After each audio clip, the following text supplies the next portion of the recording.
امریکہ کی جانب سے خلیج عمان میں ایرانی بندرگاہوں کی ناکہ بندی جاری ہے۔ امریکی سینٹرل کمانڈ نے ناکہ بندی توڑنے کی کوشش کرنے والے گیمبیا کے پرچم بردار بحری جہاز کو غیر فعال بنانے کا دعویٰ کیا۔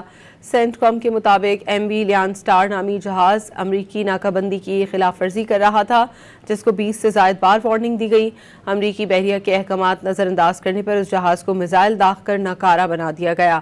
سینٹ کام کے مطابق اب تک 5 تجارتی جہازوں کو غیر مؤثر بنایا جا چکا ہے، جبکہ 116 جہازوں کو واپس بھیجا جا چکا ہے۔ امریکہ کی جانب سے خلیج عمان میں ایرانی بندرگاہوں کی ناکہ بندی جاری ہے۔ امریکی سینٹرل کمانڈ نے ناکہ بندی توڑنے کی کوشش کرنے والے گیمبیا کے پرچم بردار بحری جہاز کو غیر فعال بنانے کا دعویٰ کیا۔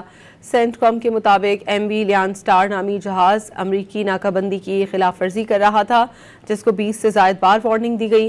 امریکی بحریہ کے احکامات نظر انداز کرنے پر اس جہاز کو میزائل داغ کر ناکارہ بنا دیا گیا۔ سینٹ کام کے مطابق اب تک 5 تجارتی جہازوں کو غیر مؤثر بنایا جا چکا ہے، جبکہ 116 جہازوں کو واپس بھیجا جا چکا ہے۔